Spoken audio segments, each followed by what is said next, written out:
Welcome to the American Academy of Grief Counseling's videogram on memory and grief. And in this video, we're going to see how memory can affect our grieving process itself. Memory in itself is critical to our sense of self.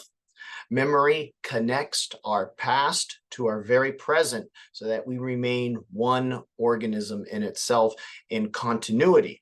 So it is crucial and critical to an organism's identity. Memory is initially stored in the hippocampus and then is stored longer term in the frontal cortex. Unfortunately, damage to these centers can lose memories. So those who suffer from dementia are actually losing a part of themselves. Memories initially can be explicit, and they can also be implicit. Explicit refers to our conscious memories that are semantic or episodic, meaning something to do maybe with education and something to do with an event in itself. And these can be retrieved with effort over a series of recollections. Now, implicit memories, though, are more automatic. They are more primitive and natural, and we can retrieve them without effort in themselves. For instance, if someone has ever learned a sport or a particular skill, even driving a vehicle or a car, there are just automatic things that occur within our brain itself. And there are also even other things within us that are automatic, breathing, heartbeat, and things of that effect. These basic functions and basic skills that we have developed over time that require no conscious retrieval at all are more stored in our cerebellum over time in itself. So these abstract memories and images are captured through a series of neural networking. And these connections are critical to us being able to access our various memories from the past. And that's the amazing thing, how something that is metaphysical, abstract, can be stored within the physical brain itself. However, when it comes to emotions, such as grief or stress, memory imprints itself in a different way. In a very intense moment, a memory or the sensory input takes the short road. Meaning it is processed first through the amygdala and then to the cortex instead of the high road where there is time to reflect on it. So if it goes through the amygdala first, it's going to be very emotionally charged. And these things can lead to higher emotional responses and create a higher imprint upon the brain. And this stronger imprint is due to the increase in glucose during this actual processing. We can also see this in the hypothalamus when the fight or flight response is ignited within the body. When a stressor presents itself and the body prepares to deal with it. This stress response incorporates the production of cortisol and epinephrine into the body itself, creating an intense and an emotional response. Usually this response is incorporated properly, but when it's heavily emotional, traumatic even, then it can become fragmented and not processed properly. And this, due to the extreme trauma, can cause a fragmentation of memory, causing future PTSD.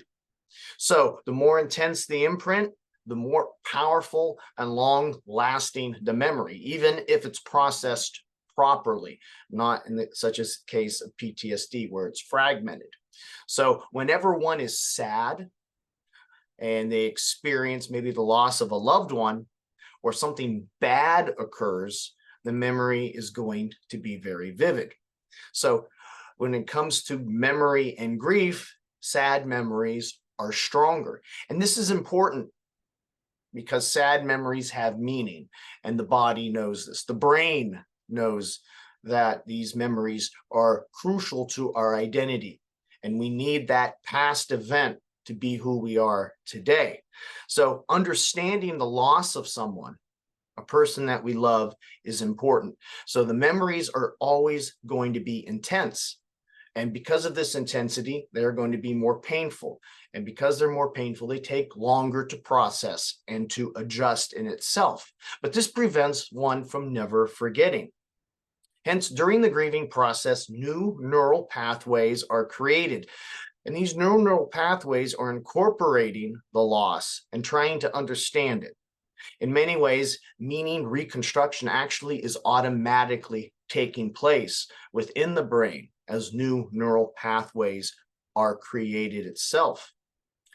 Thankfully, because of this, one has a stronger imprint. So fears of losing the sound of a loved one's voice, these fears are usually not legitimate because the imprint is so strong.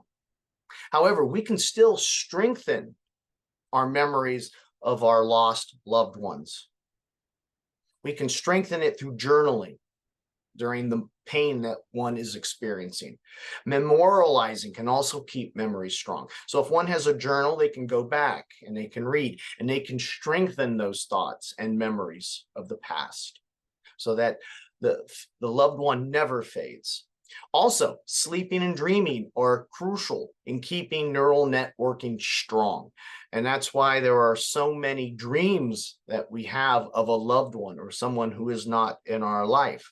The memories are being incorporated into the long-term memory, and they're being kept there. And they're constantly resurfacing at times because of the importance of the particular memory and the imprint that it had in terms of the emotional experience during that particular time.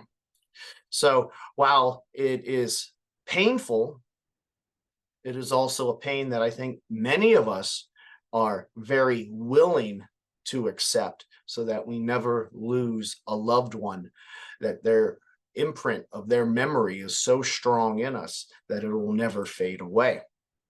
We are the American Academy of Grief Counseling. Our link is below. Our number is 330-652-7776, and our email is info@aihcp.org.